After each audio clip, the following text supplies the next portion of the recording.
It is extremely hard to deal with people who are toxic. They have an uncanny ability for getting under our skin in a way that just for most of us successfully undoes us and undoes our best strategies. We think we go into any given discussion or conflict or any topic ready to handle what we're going to be facing.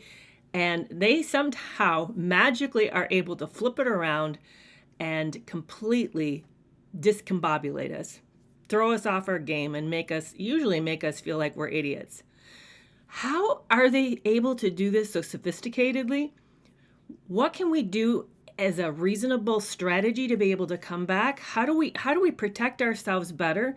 So let's break down what happens in a lot of conflictual relationships or conflictual moments with narcissistic, psychopathic, and other toxic, like cluster B personality disorders. So if you've watched my channel, you probably have noticed, or watched my YouTube or TikTok or Instagram, you probably have seen the video on DARVO, which stands for, it's actually a form of gaslighting. DARVO stands for deny. I also like to deflect. I think that's another good way. Deny or deflect, attack, and reverse the role. Instead of becoming the offender, the one who's doing the attacking, you take on the role as the victim. And it's interesting when this happens because it happens around any topic. In fact, it's not even a conflictual topic. You might be simply bringing up coordinating carpooling or what we're going to have for dinner tonight. And next thing you know, it's become a heated topic with a winner and a loser, and you're the loser. In fact, you're the loser for bringing the topic up. And it essentially shuts us down, making most conversations or most tricky situations or topics off limits. We start to learn because we don't like it. We start to avoid things we think are going to be conflictual.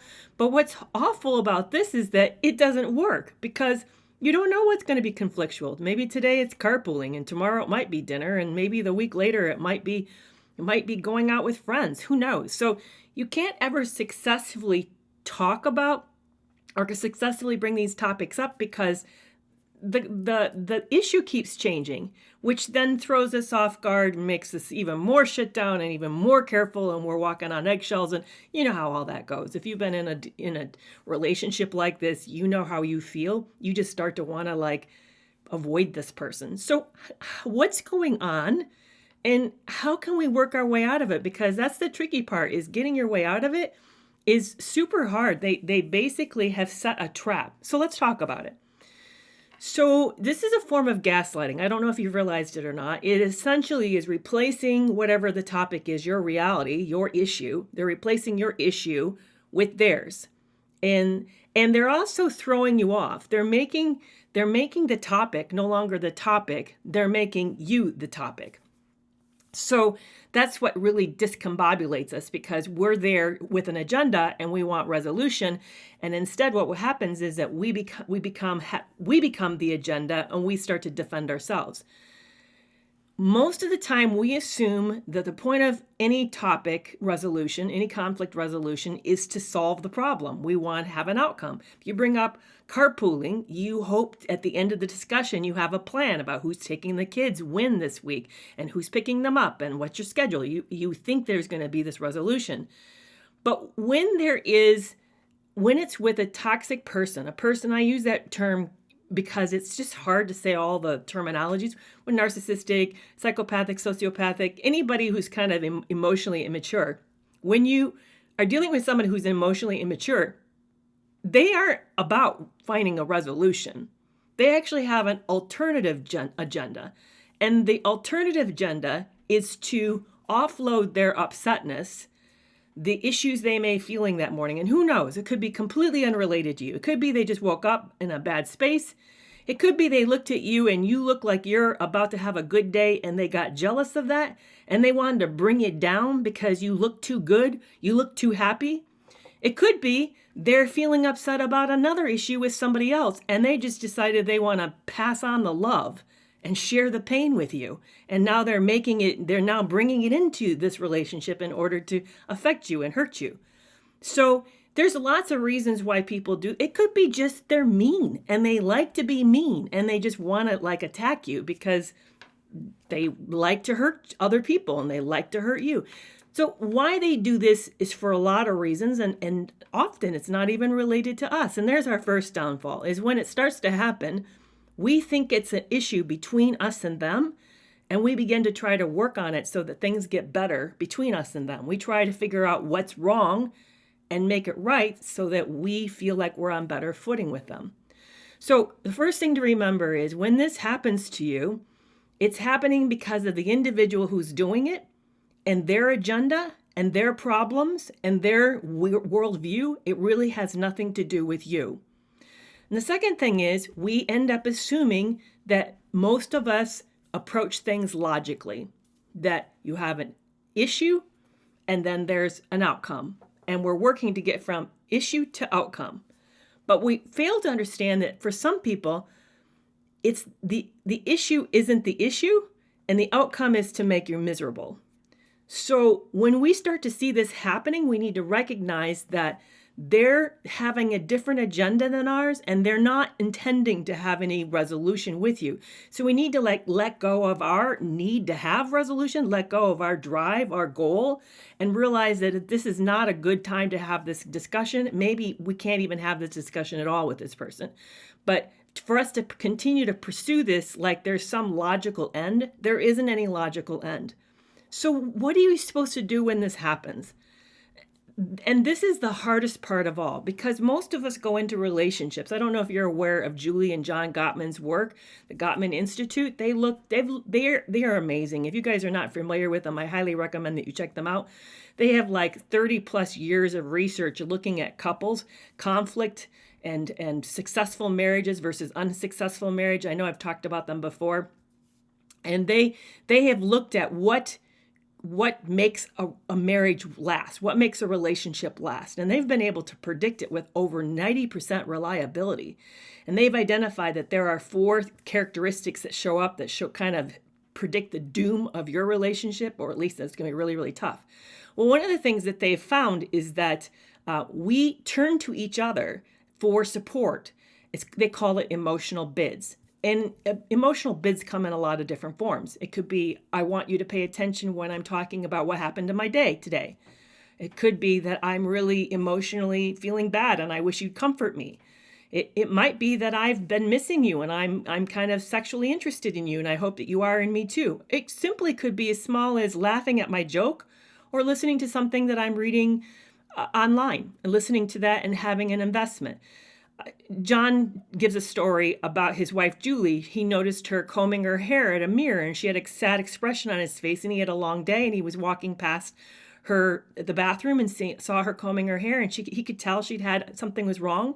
And he had a moment where he realized he calls them sliding door moments. He realized that he could go into the bathroom and see what's up with her, even though she hadn't made a bid for him to please help.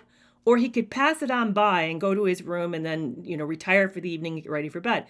He realized that in that moment that he might miss something critical. So he goes in and he takes the comb from her hand and begins to comb her hair and say, "What's up, babe? What's going on?" So those are the kinds of things that we look for each other. We look to be seen and to be valued, to feel worthy. We get our sense of self from each other. When my partner looks at me lovingly, I feel special. I feel beautiful and loved. And we have this kind of reciprocal relationship. So that's what makes these moments, these conflictual moments with difficult people, so undermining. It's not just that we can't solve the conflict, but that we're coming under attack. Our personhood is coming under attack, and we feel not seen, and we feel slighted and bad. We feel ashamed. They're shaming us. So here's why it's so hard, is that we have to emotionally divorce ourselves from being invested in their opinion. Yeah, I'm going to say that again because it's super, super hard, and most of us struggle with this. If you want to successfully deal with a Darvo-like attack or any kind of gaslighting or anything like that that's really coming at you, the first huge step that really sets you free is to become emotionally uninvested in what this person thinks of you, which I'm essentially saying you don't care.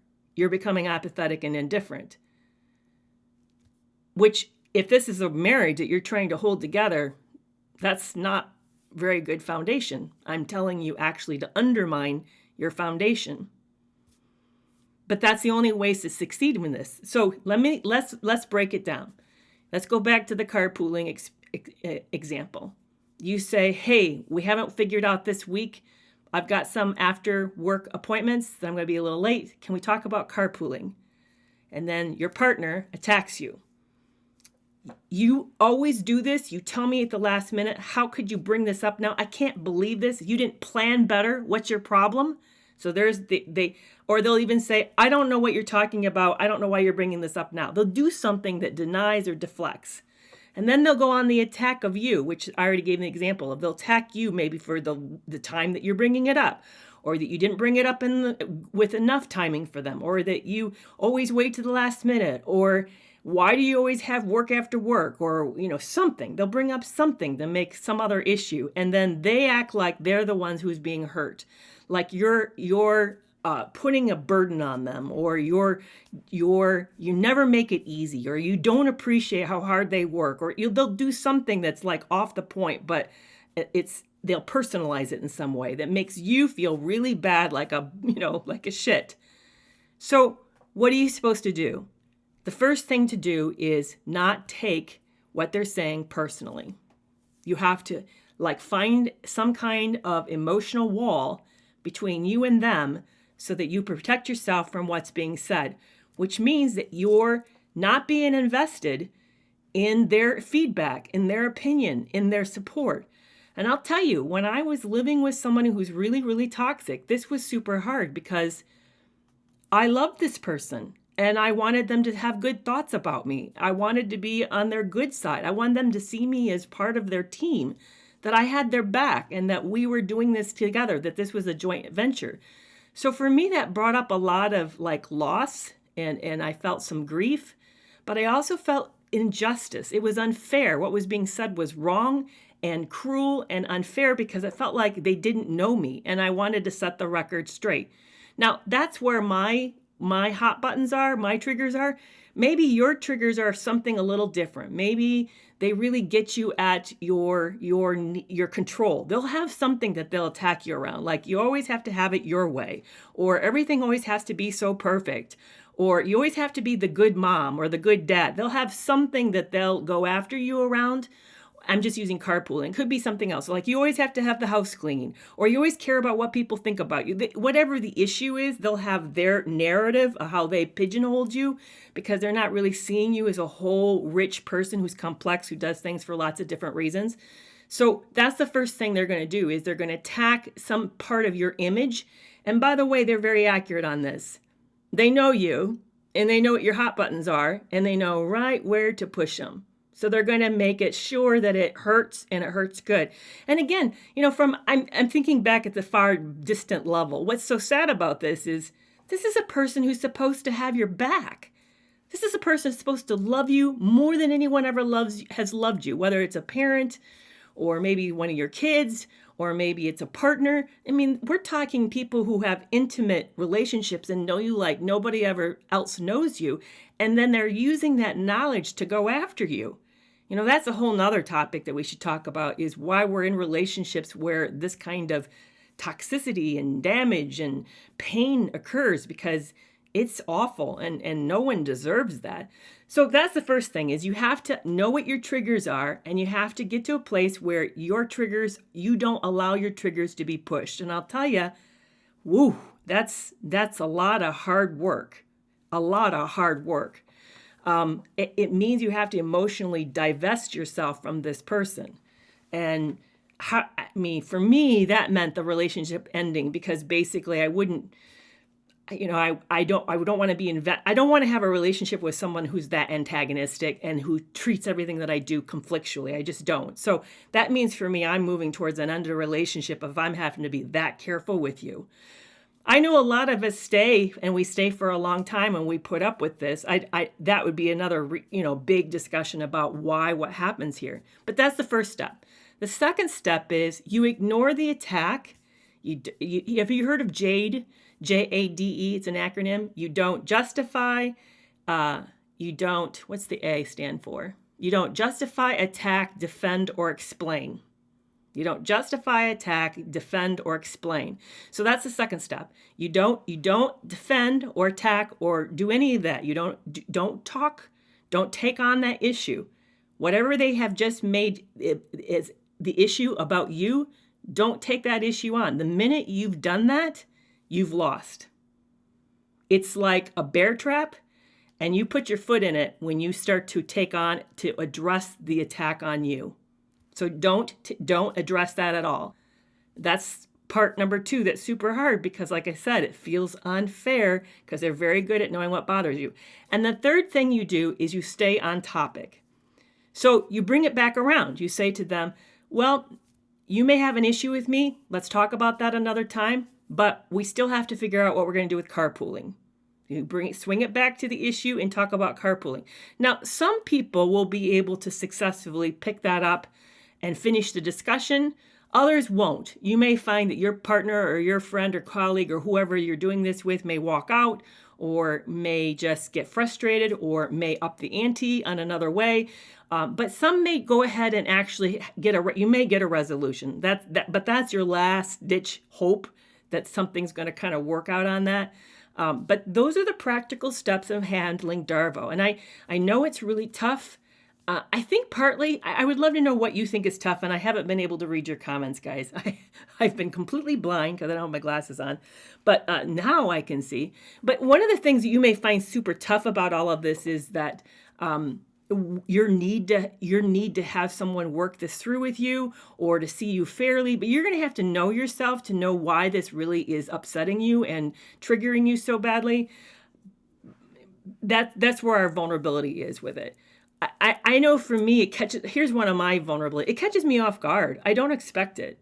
You know, I go into with the assumption that people really want to have resolution. They really want things to be easy and for us to have a plan. I assume that, you know, if something's not working, they want to know that so that we'll get it done. But it always surprises me when I become the issue because it's not about me at all. So you'll have to kind of pay attention to what catches you off guard because those are the things you need to get prepared for because it's then you can be ready with the response. You can be ready to use it and it'll be way more effective. So let me stop and introduce myself to you and talk about what we're going to talk about today on this live. I'm Dr. Carrie McAvoy. I'm a licensed psychologist. I have over 20 years of counseling experience. I hang out with you and we talk about all things about relationships, particularly difficult relationships, toxic relationships, narcissistic relationships, how to heal, how to handle them, how to become more informed, how to reduce our risks. So I'm so appreciative of you being here with me today and hanging out with me. I'm both on Instagram and TikTok live today. And then this replay will be repurposed for Thursday and replayed again on YouTube. So if you missed part of it or you can't stay for all of it and you want to rewatch it, it will be put up on YouTube where you can permanently watch it to your heart's content. So I appreciate it so much you being here with me today and hanging out with me. A couple rules to the room. Thank you guys so much. I appreciate that you don't talk about my looks, although thank you so much for the compliments, guys. But let's stay on topic to the mental health issues. No religion and politics. I know we're coming into the big next week's the election. I know that, but let's stay on topic today around everything related to mental health issues. Now, one thing on my agenda is I have a webinar coming up next week with Sandra L. Brown. I've been talking to her. Actually, I've been talking about her all year. I don't know if you guys know how big she is, how much of a lot of the stuff that we talk about as research-based information on narcissistic abuse comes out of her work, directly out of her work. She's had some very huge studies on pathological love relationships. She's blown apart a lot of the myths about victims and predators and what predators are looking for in victims. A lot of things that you hear, like about codependency, actually is false, and she tells you why. Her name is Sandra L. Brown. She wrote her latest book this is the third revision with the most recent research called Women Who Love Psychopaths: Inside the Relationship of Inevitable Harm with Psychopaths, Sociopaths, and Narcissists. I'm interviewing her live next week. I'm selling the tickets, and I had an idea. I thought it would be cool if you guys would help me with the questions. I was writing the questions last night for the webinar. I would love you to come, and that way you can hear what we're going to be talking about, so you can see if it's useful and connects to you. But I thought, well, let's talk about some of the questions, and I want to make sure that your question is on this webinar so that you get your questions answered, that you really feel like it applies to you. I don't want you walking away feeling like, well, yeah, that was an hour and a half, but I'm not for sure, how useful it was to me. So let's talk about what it is that has to do with, here's the general big topic. This is how I see it. I see the big general topic as what's wrong that we get into these relationships. How can we recognize them faster so that we don't get into future relationships? What is it about ourselves that make us prone to these type of people? And what should we do about these characteristics of ourselves? And is there something that we're really missing that we're not seeing about ourselves or them? And when we get into a relationship with somebody like this, is there any hope? Is there any hope that what is wrong with them? Why do these relationships not work out? Really, why do they not work out? Those are some of the kind of like the big questions. But I would love to have you let me know what it is that you would like to learn on this. So why don't you guys start put it, if you have a question that you would love answered in this webinar, why don't you put like 2 thumbs up, so I know it's not just a question you're talking to me about on this live, but we're talking about a question you want Sandra Brown, researcher, author, to answer. By the way, I've heard her speak. I actually got to sit with her for 6 hours for a seminar on dangerous relationships, psychopathic relationships, and narcissistic relationships. And she uses the word psychopath in that title, but it's applicable to all cluster B, honestly. You could apply what she's writing to anybody that has a cluster B or a lot of cluster B tendencies. And she is jam-packed with information. I mean, she really understands it from kind of a biological level, a cultural level, but also a relational level. She also really understands what happens when this dynamic, when we come together with toxic people, where we're blinded, why we get caught, and why it's very hard to extract ourselves from these relationships. She really understands what it takes to heal, how we need to kind of get away, how we need to protect ourselves better. All of these things are the things that she's been focusing on and researching. She's not a social worker who counsels.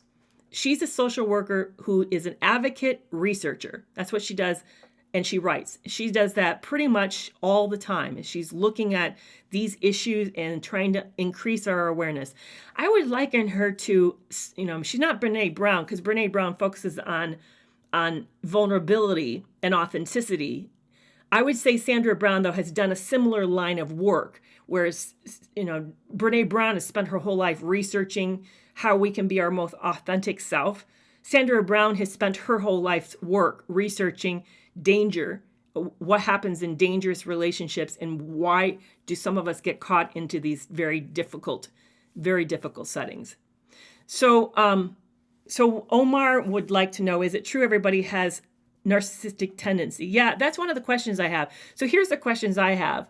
Her qualifications, by the way, she's an MA. She's a social worker who spent her entire life researching, and she runs a group called the Institute for Relational Harm, and she devotes her whole time to writing, studying this topic, and she's written several books. She's even written books for clinicians on how to treat. She now even has coursework and certification on how to treat victims of relational harm. That's her big goal, very big goal. Yeah. So here's the questions I have so far. I'd love to know what you think. So far, these are the things I plan to ask. Define the basic nature of a dangerous man, and does it apply to women as well? Question 1. What's different about these men? Is it something cultural, biological, psychological, or is it something else? Number 3. Is dangerousness a result of a mental condition or a personality disorder? Number 4.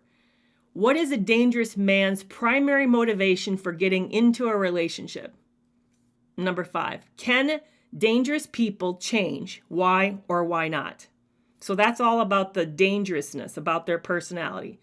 Anything about all of that you feel like, well, that's good, but I'd like to know more. I mean, anything about that doesn't make sense, or you feel like I'm kind of like focusing in a direction that doesn't matter. I'd love to know what you think about that. I'm going to pause and see what yeah, I agree. Over on Instagram, El Vacto wants to know, does an emotionally immature person ever change? Exactly. That's what I like to know. Do these people change? Why or why not? Okay, so here's section number 2, the personality of a victim. That's the subtitle. Number 1, describe the typical victim. Number 2, what doesn't she recognize about her partner's dangerousness? Or why doesn't she recognize her partner's dangerousness? Number 3, it's commonly thought that victims are codependent or come from troubled homes. Is this true? Question number 4, what personality traits are targeted and why? And number 5, are there other risk factors that put victims at risk? Those are the things I'd like to know about the victim's personality. Anything that you would like to know about your personality, what made you at risk for a dangerous relationship? Yeah, I agree. There's a lot of fascinating things in here. There's a lot of assumptions, by the way. Some of the things a couple of you have said are myths. I want you to know they're myths, and she'll tell you why, and she'll tell you what she found. So you'll learn more about why actually victims, and it's not for the reasons that you think. So how do you decipher a victim from a narcissist posing as a survivor? Ooh, Brittany, I like that one. Okay, yeah, that's a good one. Yeah, exactly. Yeah, because that often happens is we end up thinking that we meet another survivor and we don't know that sometimes they're mimicking, they're narcissists mimicking being a survivor, and they're not actually survivors. Very fascinating. Okay, section number 3. This is the questions I plan to ask for section number 3. How victims are trapped is the big subtitle. Number 1, are victims intentionally targeted? Describe what happens. Number 2, what red flags does victims initially miss? Number 3, why do abuse victims find it hard to leave? Number 4, how is sex utilized in these relationships? Number 5, what helps victims get ready to leave? And this is going to be the topics for this upcoming webinar on November 10th with Sandra L. Brown. So if these are the questions you're like, I really want to know this, then this is going to be in the webinar. These are the questions I'm framing for the webinar. So this is what's going to be discussed next week on Thursday night. Any questions about that, about how we get trapped and why we get trapped and why we stay as long as we stay? Anything about that you feel like I didn't capture that you would love to have me ask in this webinar interview? Okay. Section number 4, healing after abuse. This is question number 1. What are the initial risks when a victim leaves this type of relationship? A lot of us want to know that because I know a lot. I mean, I see your names here and I know some of your stories.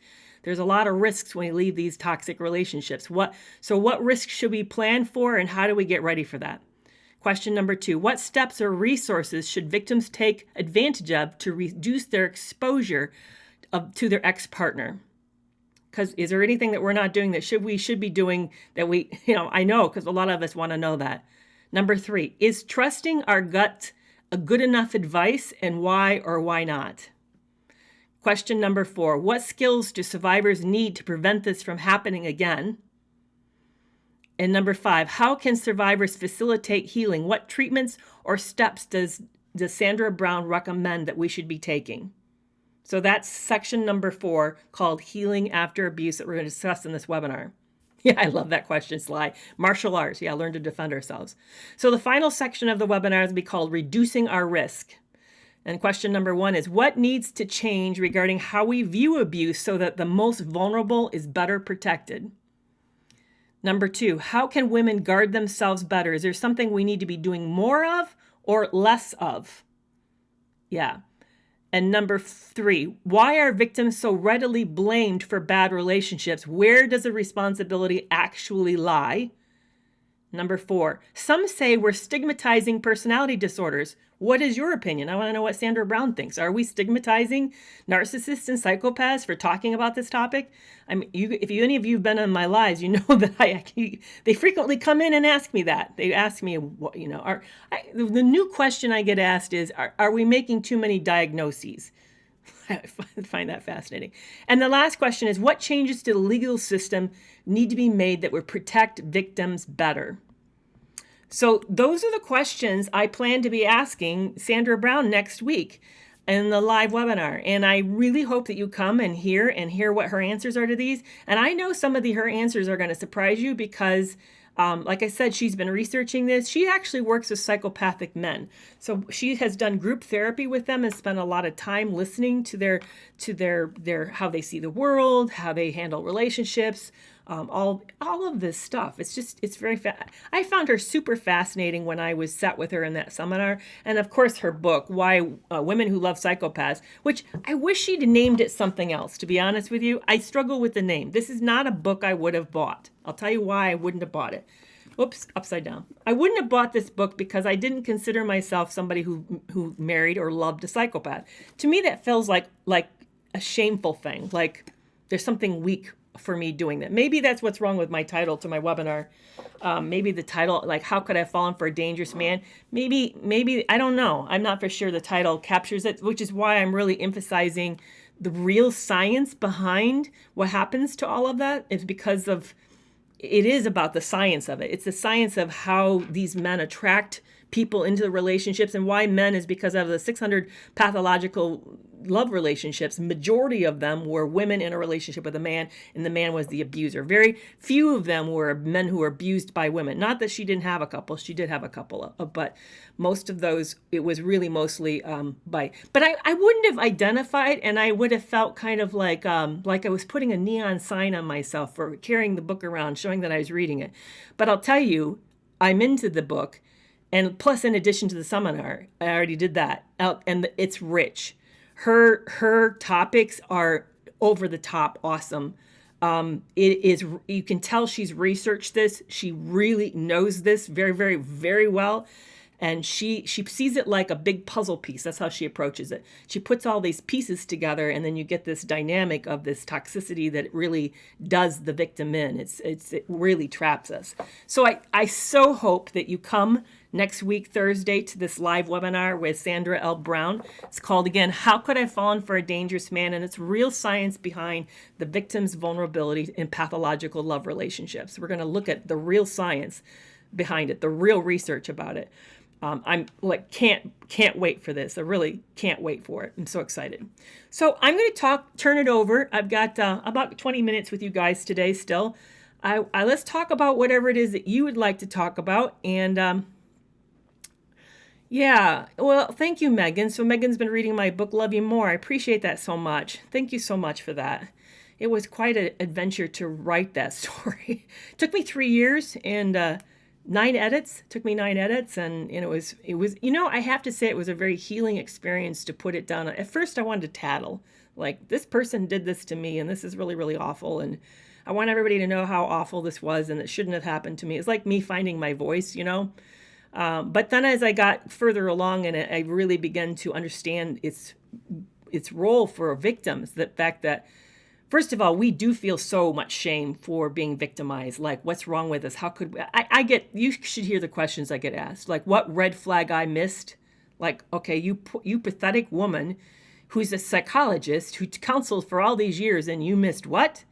How needy are you? But so part of it, I wanted all of us to know that you're not alone, that all of us can get into these relationships. It's not something that's only relegated to weak people. This is a vulnerability that we all have, that predatory relationships are predatory. That's why they're so dangerous, is they set us up. So El Vaco wants to know, do they go to therapy voluntarily, or how do you suggest it for them? That's a great topic. So thank you for bringing that up. And by the way, if you want to ask me a question, since now I'm kind of opening it up to everybody's topics, let's put your thumbs up in front of a comment so that I make sure I know that you're addressing to me. I've seen, how many people I've seen in my life for therapy? I don't know. Thousands, probably thousands. A lot. I've seen a lot of people for therapy. And most of the time, most of them make their own appointment to come in. So I rarely see people who come in for involuntary reasons. I just really didn't want to focus on that population. So how do you make someone voluntarily want to get changed? Let's even think about, how do you voluntarily want something about your life to be different? As anybody knows that I'm on a fitness journey. I've been trying to, I had 2 massive surgeries last year that resulted in me being pretty much chair bound or bed bound. And as a result, my amount of walking went down to near zero, while my calorie intake, although had been stable with no weight gain for years, obviously was too much for nearly nothing. And as a result, I've gained weight. And I'm very uncomfortable with this weight. I don't like this weight. It's the heaviest I've ever been in my life, and I don't like how it feels. And I turned 60 this year. So I've been, for the last 3 months, working with a fitness trainer, working out, watching my calories, and I'm barely losing any weight, partly because of my age and menopause and all of that stuff. It's just really, really tough. And it's frustrating. But why did I do that? Why would I go to the pain of spending money and watching what I'm eating and doing all of that? It's because I got uncomfortable, because I became in pain with myself. And it became enough of a crisis for me to do something about it, for me to find a fitness trainer and begin to do the hard work of getting better. So let's now turn it over to narcissists. The problem with narcissistic and most cluster B personality disorders is that personality disorders is a hardwiring problem. It's not a childhood trauma problem. It is not that they came from bad homes. It is not that they've been sexually abused or have been abused. It's a deficit in their hardwiring in their personality. And this deficit in their hardwiring, and this is what's going to be talked about in Sandra L. Brown's webinar next week. She's going to talk about the neurology, what's been seen in imaging and what's been found research-wise about understanding what makes people dangerous, toxic, or difficult, is that they actually have deficits that we shouldn't have. We need to be able to work well with other people. They don't have these things. And one of them is self-reflection, the ability to observe themselves and realize that they're being problematic, and they're missing empathy. So they really struggle with giving a whole 2 cents of worth about why you're in pain. They don't really care that they're causing you problems. In fact, I bet you anybody who's lived with somebody who's narcissistic or in a cluster B group has heard, I don't have a problem. You seem to be the one having a problem. Maybe you're the problem. I'm sure that conversation has happened with this individual. It certainly has happened with the individuals in my life who have these things. They don't see themselves as causing all this drama and chaos, even though you could sit and point out all the job losses, all the relationship losses, all the marriage that they've blown up, or dating relationships or the lack of money that they have, or the lack of vehicles to drive, or you could point to all the failures in their lives, and they will still tell you that they don't have a problem. And that if it's a problem for you. And therefore, you must be the problem. So they don't have this ability to sort of say, wow, life's not really the way I want it. Instead, what they do is they jump out and they distract again with new supply. Now, what is supply for them? It could be anything. It may be a love relationship. It might be the next job. It might be the next project. It might be the next video game, but they'll jump out and focus on the next project, and they'll ignore what it is that's going wrong in their life. So it comes back to, how do you get them in therapy? Well, the only way we get into therapy is when we recognize that we have a problem and we don't like the way life is working for us. And when something goes like massively wrong. I've seen a few narcissists get into treatment, but I'll tell you, they're the rare ones. Most of them don't. And the ones that I've seen get into therapy, most of those weren't sincere. They were usually generated by trying to calm the fear or address the issue of the other person. It wasn't really about them hitting the end of themselves and wanting things to be different. Like, for example, several of them were men coming in for help, and it was because they were losing the women in their life and they didn't want to lose this person. So they wanted me to help them get her back. That's not the goal of therapy. I can't help them get somebody back. Or the other one that I saw for a while was losing his job. He was actually he had earned a position in the company, and they were about ready to de-invest him and kick him out because they couldn't stand working with this guy. He had blown through the relationship so severely at work, and so he came in all anxious about that. But most of them come in because of crises, but they're not always invested in doing the hard working of looking at themselves. They just want the crisis to go away. And chances are, once the crisis calms down, they're going to leave therapy because that was all that they wanted. They wanted the situation to go away. They wanted the partner back. They wanted the job stability. They weren't really looking to be different people. So this is a long way to say to you, you can't. It has to be self-driven, has to be self-motivated. There's no way to make somebody want to change. Because let's be honest, all change is really, really hard. Me addressing my weight and my relationship with food and my relationship with my body is hard work. I don't like doing it. I like easy. I don't want to have to think about these things. Same goes for anything that we deal with mental health related. It's hard work. They don't want to address these problems. So most of them don't. I would say probably 99% of them don't. And so that comes back to why we tell you and why we warn you that please realize that these are pretty permanent traits. It never is going to get easy living with these individuals, and you have to decide whether or not you have it within yourself to put up with that, or whether or not you're going to need to leave. And chances are, and I know Sandra Brown's going to tell you this, you need to leave because it's causing you harm. Living with people who diminish and attack our sense of self, who take their pain and then make us and then create pain for us, is destructive to our self-esteem and our sense of self. And the research is showing it. The research is showing there's neurological damage being done to us when we persist in these relationships long term. It impacts your memory. It impacts your basic kind of survival mechanism inside your body. It gets stuck on high alert. It really affects the way you organize yourself and think, and you feel kind of ADHD. I mean, it does damage. It actually does very significant damage. So I really struggle. So Jellycat saying that's how a narcissist feels. I don't know what you're saying. Narcissist feels like what? You think that they're creating that scenario for their victims so that victims know how they feel?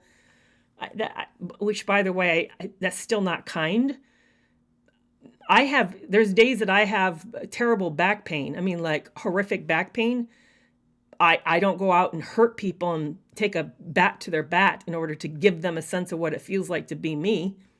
I just figure out how to deal with my pain in a productive way. Yeah, there is a narcissist in the house. Exactly. Yeah, and it's always interesting to me how they're always so defensive, like it's our fault and we're reacting too much and we should just like give them peace. And I'm like, yeah, I'll give you peace, but just give me peace too, Other questions. What other questions you guys have today? Yeah, I'm trying to go back and see. So how did these gentlemen say that they're in therapy and are self-reflecting without us questioning? Chris, can you say more what you mean? I know you're talking about self-aware narcissists. How does self-aware narcissists say they're in therapy and are self-reflective, and if they're not questioning themselves? The self-reflectiveness is on a continuum, just like every other quality, like impulse control or how you handle your emotions. Everything is kind of like on a spectrum. So you can be narcissistic and have no self-reflection, medium self-reflection, or some self-reflection. You're not going to have the same amount of self-reflection that... Now, I, unfortunately, have a lot of self-reflection. I'm self-conscious. Mine's like super trait for me. It's painful. I'll tell you, it's painful. But so I analyze everything too much. It's almost paralyzing for me. Yeah, I know who you're talking about, Chris. But they all range. So some people have some people have a little, and some people have nearly none. And most narcissists have very little, very, very little. And that's why. But the self-aware narcissists, I know both of them. I wouldn't say they have self-awareness about everything. I would say that we all have blind spots. I have blind spots. I know I do. We don't know where our blind spots are. That's why they're called blind spots. So, but yeah, I mean, the more narcissistic you are, the more blind spots you're going to have. So I would say anyone who's really doing, and I have met, there's another narcissist that I'm aware of who's not on social media. I've seen him on podcasts. I've heard his interviews. I know who he's married to, and I also know who works with him. And he would tell you he's always narcissistic. He will never not be a narcissist. And he's really being held accountable by some pretty heavy duty therapy, really, really heavy duty therapy. And I think it's, been effective. he's not, like I said, he's not a public figure, but I'll tell you, when he told the world that in a podcast, it shocked me because I would consider him one of the least narcissistic people that I know. That's how much hard work he's done. And he's been told that. And he goes like, no, no, no, no. I am. Trust me, I am. I will never not be. Never. So, but that kind of person is rare. And what I get nervous about is that victims end up thinking because there's unicorns in the world, and there are a few of them, that somehow that you're in a relationship with a unicorn. I know that when I was in that marriage, and anybody who's read the book Love You More knows, one of the reasons I don't really come out and say this, I don't know if you guys can read between the lines on it, but it's enough hints there. I really wanted my ex to change. Really wanted my ex to change. He couldn't have had a more invested person than me. I was rooting for him so much. And but what I found out when the whole thing was over was that everything was just a scam and a lie and a deception, and he had gotten better at being deceptive. So everything that I thought was signs of treatment and signs of improvement was just deception. There was no improvement at all. It was just actually worsening. I had no clue about that, though. And that, to me, makes me very, very nervous for all of us, is that there is a group of people, and this is what Dr. Gregory Lester said, who is a psychologist who deals and treats narcissism and personality disorders. He said there's a group of threes, and you don't know which group you've got. There's the first group that you confront, they get a little worse, and they end up then get a little bit better. That's the tiniest group. Please don't hope you get this group. You're lucky if you got that group. The bigger group is you confront them, they get worse. And the last group is you confront them and they get dangerous. Mine was getting so good at deception that he was deceiving me about the deception. I mean, it was amazing. It was amazing. He had been researching how to hide texts and doing all this planning and strategizing behind my back. And it was awful. And I had no clue. And to the point that he fooled two therapists. Two therapists thought he was invested too. So that's the part that worries me for all of you too, is that there are people who will say, I'm better, and they just got better at hiding. They're not better. They're just better at hiding. And do you know that? How do you know that? You don't know what you don't know. Yeah, it's very, very dangerous. I agree with you. Do narcissists really ever love people, or just do they use them? Liz wants to know this. No, narcissists are incapable of love. I don't even think they know what love is. Not the way that you and I are defining it. They would say love to them is infatuation. They would describe it as that first rush of thrill when they meet someone, and when they meet you and fall in love with you, they fall in love with an idealized version of you. It's not actually you. You may think it's you. They'll say they've never met anyone like you, and they actually believe. Some of them believe this. Some of them don't believe this. Some of them it's just to set up their players, and this is the game. But there's quite a bit a larger group who actually falls in love with the idea of love and falls in love with the idealized version of you of love, but they're not actually falling in love with you. It's just the caricature of you. You're actually playing a role in a movie. You just don't know it. And you're supposed to be this perfect partner and act and say and speak and walk and talk and dress like this perfect partner. I don't know how many of us, and this is shocking to me, have had partners tell us even how to dress, like what outfits they like and what outfits they don't like. Mine had certain I couldn't wear, if you've ever noticed, sometimes I wear animal, like cheetah or leopard spot outfits, is because mine told me that I should never I wasn't allowed to wear that.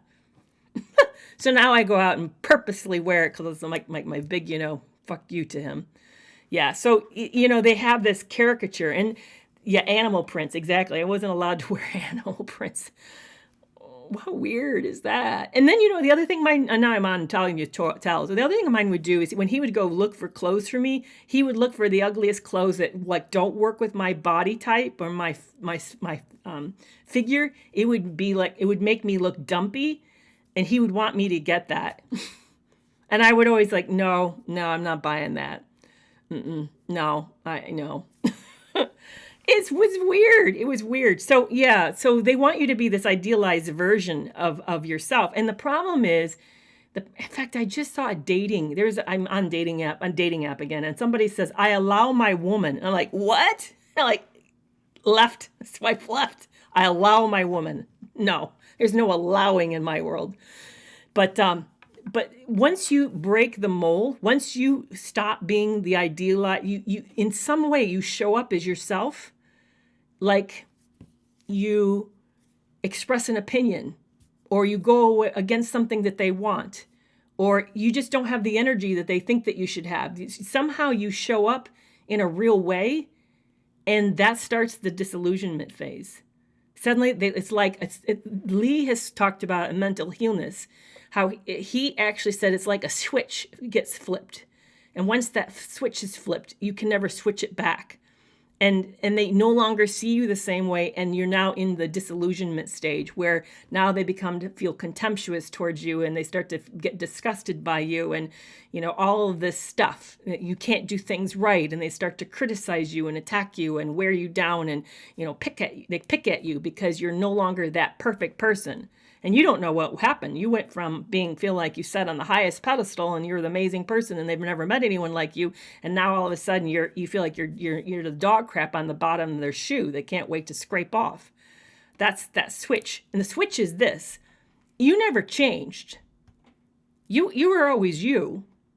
What changed is they stopped seeing you as the caricature, the idealized version of you, and they had a glimpse of who you really are. So it's not like you lost a mask. You never lost your mask. You just, suddenly they saw you, like really saw you, and they don't want a human. That's back to, so the original question is, do they ever love us? They don't want a human, because real love accepts us where we're at and who we are and all that comes with us. It knows your vulnerabilities, your tough days. They understand where you're scared. They create space for you in all these places for you to be you, fully be you. No, they never loved you. The minute you show up, they're starting to leave because they don't want you. They want this caricature, this perfect person. So yeah, yes, the answer to the question is, did they ever love you? No, they never loved you. They never knew you. They never knew you. They only were in love with the person in their head. And the sad thing is that the next person they go out for, they're looking back to that perfect person. They're just trying to find her or him again. And they'll do that over and over and over and over.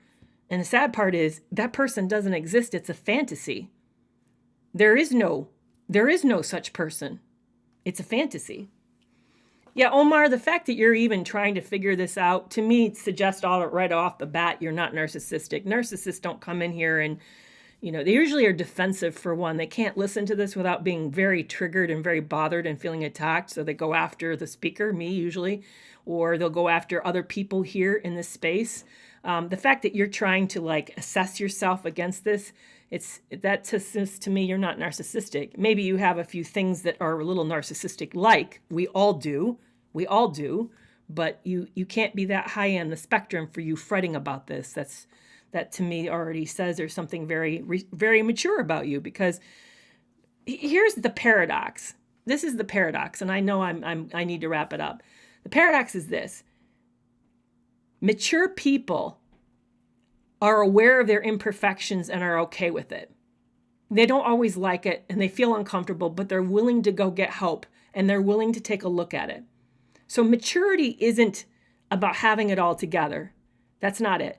Maturity is about willing to tolerate our imperfections and insecurities and give ourselves support and love and encouragement through it, and knowing we are good just the way we are. That's maturity. That's maturity. And by the way, Omar, we all have abandonment issues as well. We all do. And that's a whole nother topic on borderline personality dynamics. We should talk about that. That's one of the lives coming up. Once you get past the webinar with Sandra Brown on, you're going to hear me talk a lot about Sandra. I'll talk again on Thursday about her, and Tuesday again. But maybe on Thursday, we can start talking about borderline personality disorders, because we're all also on that spectrum too. That's not just an us and them thing. We all have abandonment issues. We all have boundary issues. We all have self issues. So that's very much so. And emotional abuse user 2040, whatever that long number is, I'm talking about that all the time. But you can tell me what it is specifically you'd love me to talk about regarding emotional abuse. My whole platform is about emotional abuse. So yeah, you come to the right spot. Hey, you guys are awesome. Thank you so much for hanging out with me. Get your tickets to the webinar for next week. I really can't wait to see you there. It's going to be an amazing night. Now you heard the questions, so you know what we're going to be talking about. I'm going to hop over to YouTube and hang out with people there now. So if you want to hang out and chat with me more, I will be over there, and the handle is Carrie McAvoy PhD, just like it is here. And I'll see you guys back on Thursday. Bye-bye.